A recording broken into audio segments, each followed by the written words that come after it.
श्री गणेशाय नमः। श्री सरस्वत्यै नमः। श्री गुरुभ्यो नमः।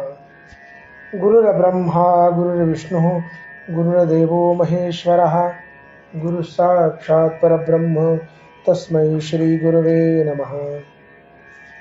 गणेशाला वंदन करून सद्गुरूंना तसेच भगवान गोपाल कृष्णाला वंदन करून एकादशी महात्म्य आपण या ठिकाणी श्रवण करत आहोत।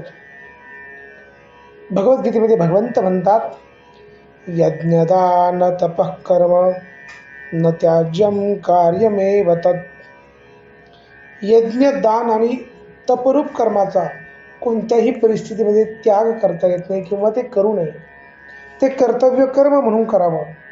शास्त्रामध्ये तप या संज्ञेमध्ये व्रताचरण ही अंतर्भूत असल्यामुळे वेगवेगळ्या व्रतांचे विधी आणि महात्म्य सांगितलेले आहे। त्यापैकी एकादशी व्रताचं महात्म्य अगणित आहे। नद्यामध्ये ज्याप्रमाणे गंगा श्रेष्ठ आहे, प्रकाशमय वस्तूमध्ये ज्याप्रमाणे सूर्य सर्वांमध्ये तेजस्वी आहे, भगवंतामध्ये विष्णू सर्वश्रेष्ठ आहे, त्यामध्ये व्रताचरणामध्ये एकादशी व्रत हे अतिशय उत्तम आणि सर्वश्रेष्ठ सांगितले आहे। ह्या व्रताच्या आचरणाने होते काय, तर सर्व रोगांचा नाश, काही दोष असेल बाधा असेल ती शांत होतात आणि मनुष्याला सुख शांती आयुष्य आरोग्य समृद्धीसह मनुष्य जीवनाचा भगवत भक्तीकडे कल निर्माण होतो। मनुष्याच्या ठिकाणी भगवत भक्ती उत्पन्न होणे हा एक एकादशीचा उद्देश आहे, तोही या ठिकाणी साध्य होतो। संत इत्यादी अतिशय अधिकारी जे असतात यांना हे उपासना करत असताना निष्काम भावनेने उपासना करतात, परंतु सर्वसामान्य तुमच्या आमच्यासारखे जे जीव असतात त्यांना काहीतरी आसक्ती असते किंवा काहीतरी प्राप्त होण्याची इच्छा असते आणि अशा परिस्थितीत सर्वसामान्य जीव हा काहीतरी अपेक्षेने व्रत करत असतो, परंतु ते अपेक्षेने जरी केलं तर कालांतराने यामधून तो निरासक्त होतो आणि एक दिवस असा येतो की भगवंताकडे काहीही मागण्याची इच्छा राहत नाही, तो निष्काम भावनेने ती उपासना करतो। म्हणून आपल्याकडे महिन्यातून 2 एकादशा आहेत, 12 महिन्याच्या 24 एकादशा आणि 3 वर्षानंतर जो अधिक मास येतो त्या अधिक मासाच्या 2 एकादशा, अशा 26 एकादशीला विशिष्ट असं नाम दिलं आहे आणि त्या नावाप्रमाणे त्या एकादशीचं वेगळं फळ सांगितलेलं आहे। या ठिकाणी शुद्ध आणि कृष्ण पक्षातील एकादशी दोन्हीचंही महात्म्य सारखंच आहे, कुठलीही कनिष्ठ नाही आणि श्रेष्ठ नाही, सर्व समान आहेत। त्याप्रमाणे ज्यांना ही एकादशी करणं शक्य आहे त्यांनी वेगवेगळ्या पद्धतीने एकादशी करता येऊ शकते, आपल्या तब्येतीनुसार प्रकृतीनुसार। यामध्ये 5 प्रकार सांगितलेले आहे एकादशी व्रत करण्याचे। एकादशी व्रत कसं करावं,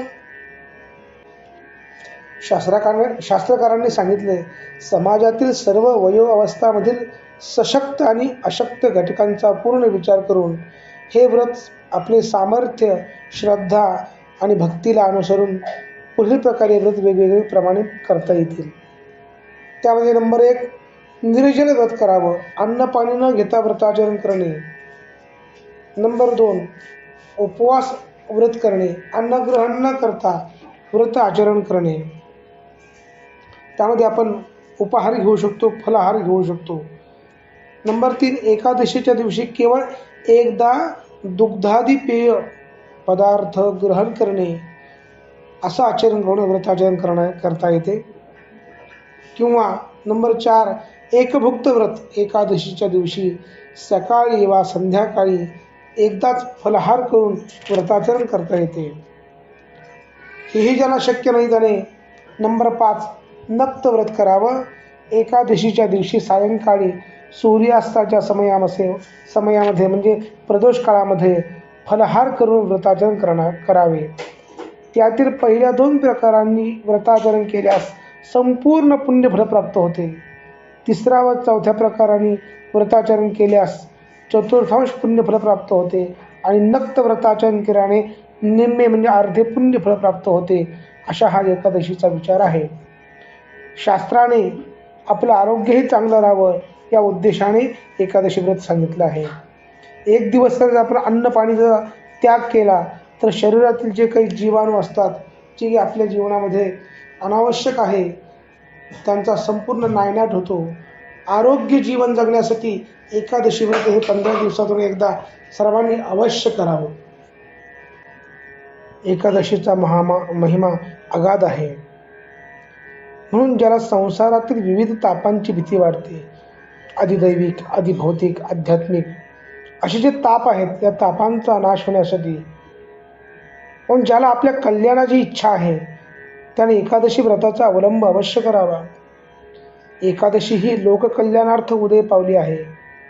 ती पापनाशक आहे, महान पुण्य मिळवून देणारी आहे. कारण एकादशीचं महात्म्य विचार केला तर महात्म्यामध्ये असं सांगितलं आहे की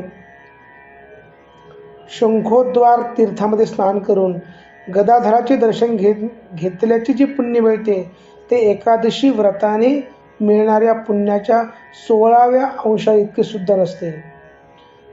म्हणजे त्यापेक्षा 16 पट जास्त एकादशीचं पुण्य आहे. संक्रांतीला दान दिल्याचं जे पुण्य मिळते त्याच्या 4 लक्ष पट पुण्य एकादशी व्रताने प्राप्त होते. व्यतिपात योगावर दान केल्याने मिळणाऱ्या पुण्यापेक्षा एकादशीचे पुण्य फल लक्षपट अधिक असते.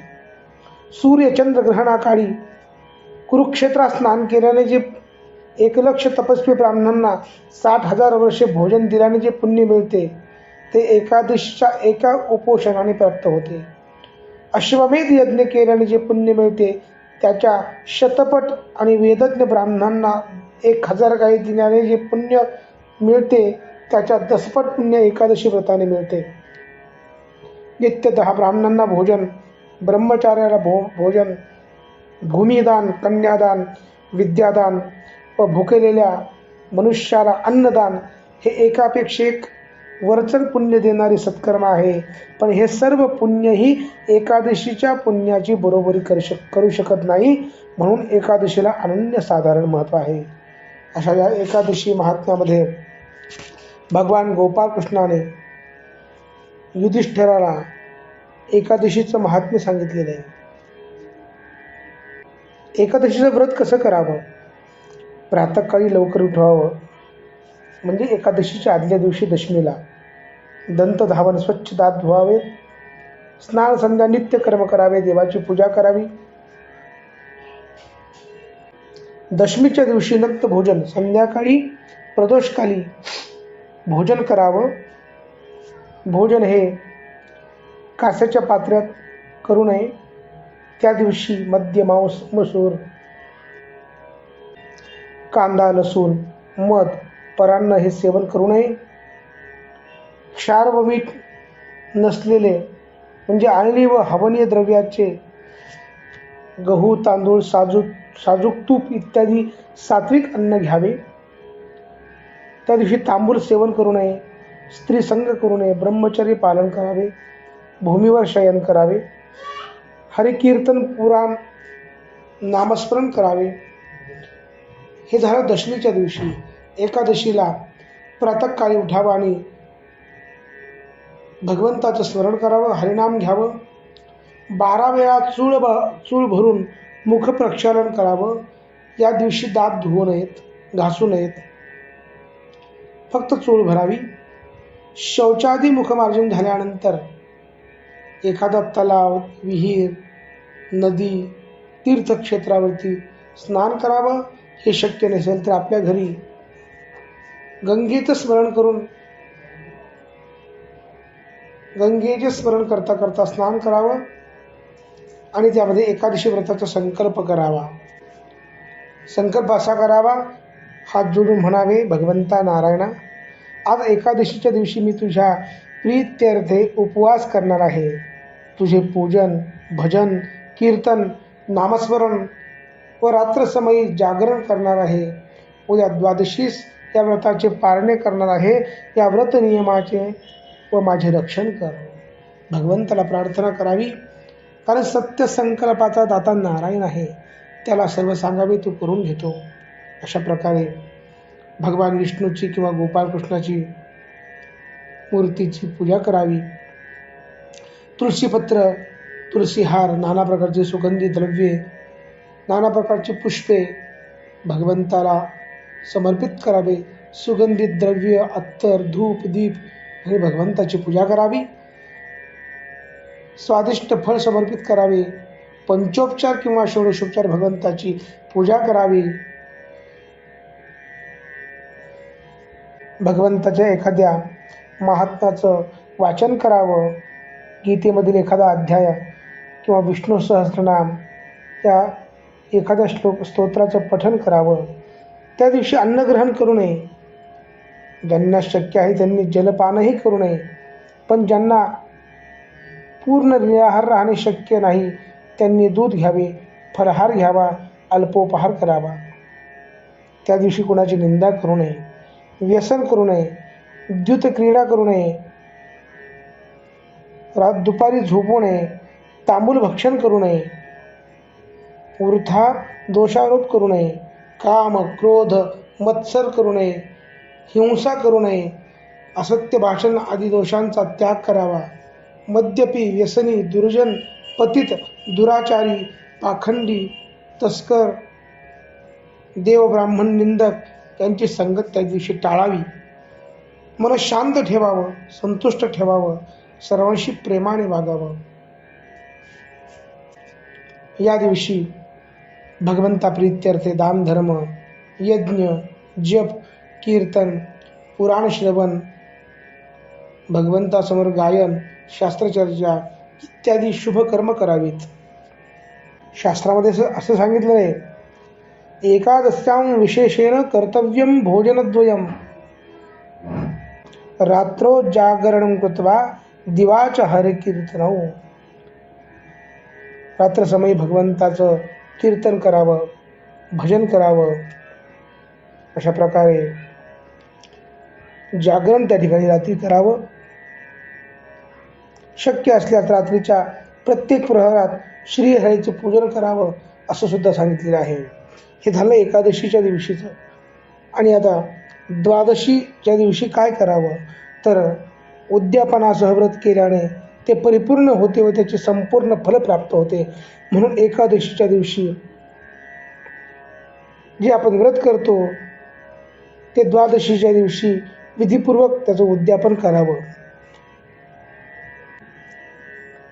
द्वादशीला सकाळी लवकर उठावं, मुख प्रक्षालन करावं, दंतधावन करावं, शौचादी कर्म आटपून नदीवरती किंवा तलावावरती, विहिरीवरती, जलाशयावरती स्नानाला जावं.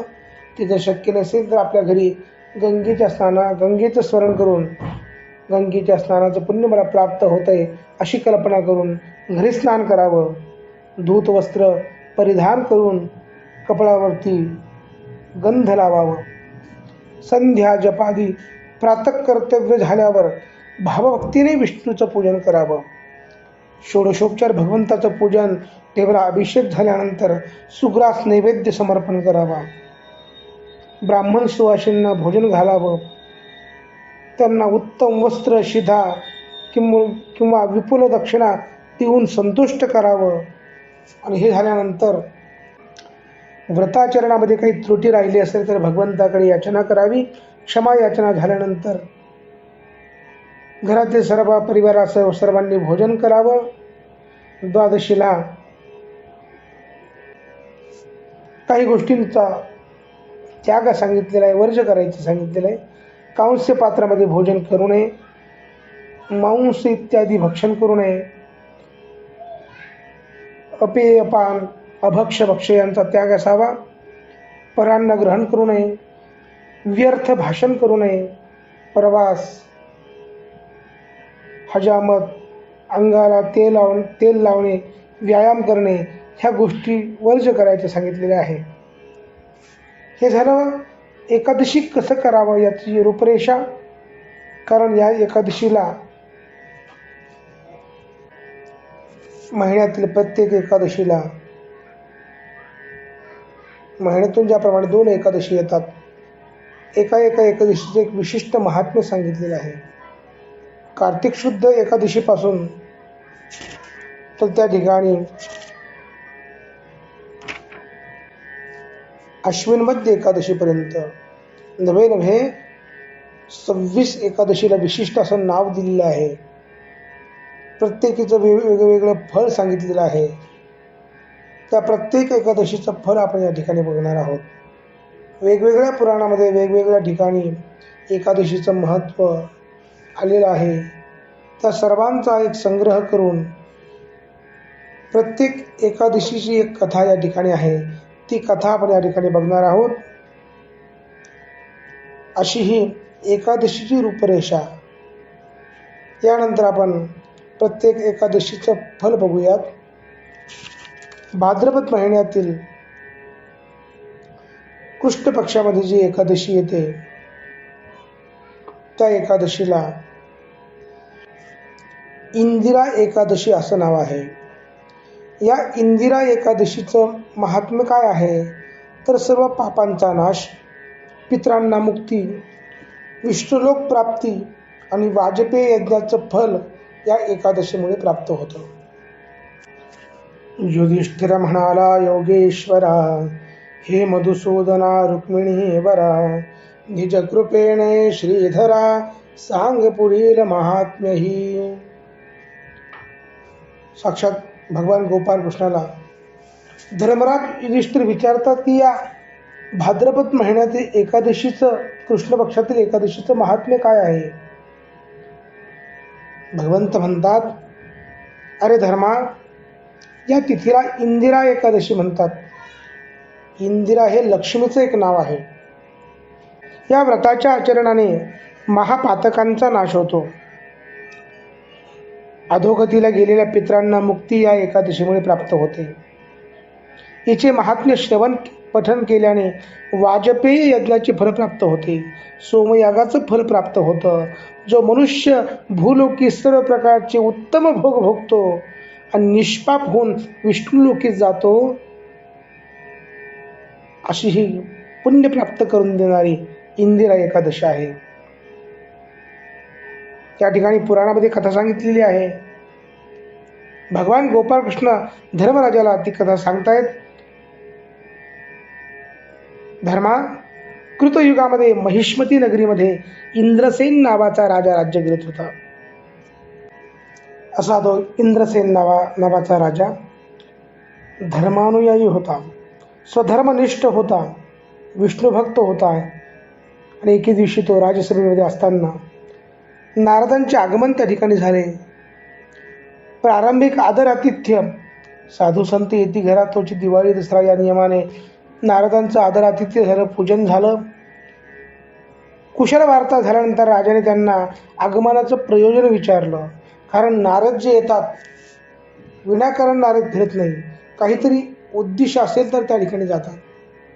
तेव्हा ते नारद महाराज म्हणतात की मी ब्रह्मलोकातून यमलोकी गेलो होतो.